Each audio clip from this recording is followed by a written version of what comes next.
Issue 271. We see months ago that Pajamas is complaining that she's burnt the toast over and over again, and Ebony says she's through with being burnt, and she wants to rescue the good Supersonic. Why? So he can go back to being evil the next time he needs a recharge? Over and over again? Fortunately for Ebony, Blaze shows up in front of the purple glowing light with the pain in her arm becoming unbearable, and she surrounds herself with fire in front of a concerned Sonic saying that she remembers. The mage judge says that Blaze shouldn't exist, and her mere presence this close to the flame is tearing everything apart. Again, I don't find this engaging at all because none of this will ever get explained. Like her reaction to the fire, or her creating the flames, none of that gets explained. Blaze surrounds herself with fire again, and Ebony rushes to Blaze's help. Ebony seems to get sucked into the purple light, and the mage says that the flame augments the mage's powers and they can't access it anymore, even though their powers are augmented. Sonic's told that the mages can't fly or teleport anymore after lampshading them not doing that, and he runs around getting guards for them. Then the mages create a Mobius ring to send the purple light back to where it came from. Sonic naturally lampshades that they didn't stop Blaze, they just sent her off for someone else to deal with. Sonic is told that since the mages no longer have the power to warp him back to Mobius, he'll merely be returned to a nearby zone. If he's brought there for the first time, it's not returned. And for no reason, the mage also wiped Sonic's memory of Ebony's trial. That seems really arbitrary. I mean, it's not like he's a complete mortal. He has magical powers. He can run at the super speed. He has experience with magic. And the story ends with Sonic in a grassy field in front of a lake. In the next story, we start out with Blaze remembering her life, and some pages being wasted on recapping the previous story's Blaze sections of it. Blaze then talks to Silver, who says he's here to stop Iblis from destroying his world. Blaze says that Sonic attempted to stop the burning. He helped move people across continents when it began, but he didn't survive in the end. Silver lampshades their futures being so different. They're from different dimensions, clearly. Ugh, I hate time travel's plots. And the story ends with it seeming to be revealed that when Blaze was sent away by the mages, she was sent back to her baby years. Why the fuck would they repeat the same story? Oh, then something's different. Ebony says that Blaze has been trapped in a loop forever and now she'll be free. This is such confusing as fuck writing. This is reminding me of, like, early Penders. Why did she do this the first time, freeing her? Why did she know to do this? This writing makes no sense. Ebony's no longer in trouble for what she did since she saved both the planet and Blaze, somehow. And she apologizes to Sonic and says she'll never try to make Supersonic return again. As thank you for saving everyone, she works for the mages now. Well, that's a very convenient and happy ending for her. I thought she was, well, I didn't think she was going to get drained of her magic, because she is kind of a main character. That would be too mean to her. But this is very quick and convenient. She then returns Sonic to Mobius. I'm so confused. I hope they just copied and pasted the pages that were repeated, like with the mouse or something, instead of wasting precious time redrawing them. Because if they were redrawing them by hand, then that just means the issue took longer to come out than it should have, considering the repetition. In the next story, we see some robot troopers attack a zone and then be attacked by badniks themselves. Then someone asks how the badnik factory that was shut down recently can be active again. The gorilla group lampshades this and finds Techno there, and she's ignored and attacked by people who don't recognize her.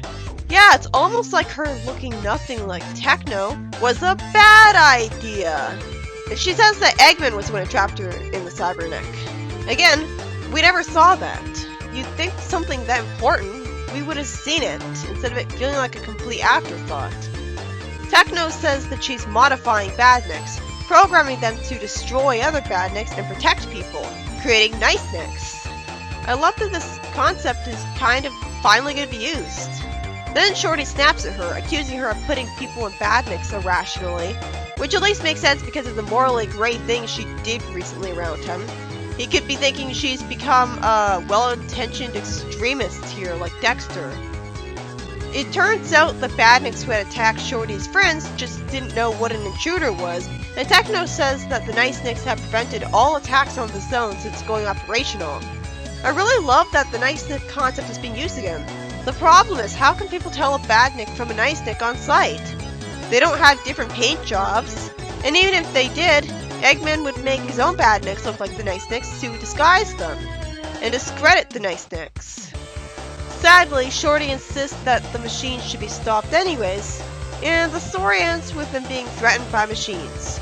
In the next story, after we're reminded that Egg Bastion is vulnerable, we see a zone liberated, and a text box says that the nearest bases are neutralized in a coordinated attack, while the heavy attacks head to the Bastion from all sides. The problem is Eggman's attack forces are gathering near the weakened defenses of Emerald Hill. Knuckles, Shorty, Tails, Sab, and Vector are all at a meeting with the military commander who wants to protect Emerald Hill. Tails looks adorably humble and nervous when he's told that they want him to lead the defense, and Tails looks all sad at the pressure being put on him. I love the effect here, where to show him having a bit of an anxiety attack in a creative way, all of the text from the people talking around him disappear, and he walks out of the room and sits down looking terrified. It's consequences. It shows that Tails is really not used to being in this kind of a position with the amount of confidence he has.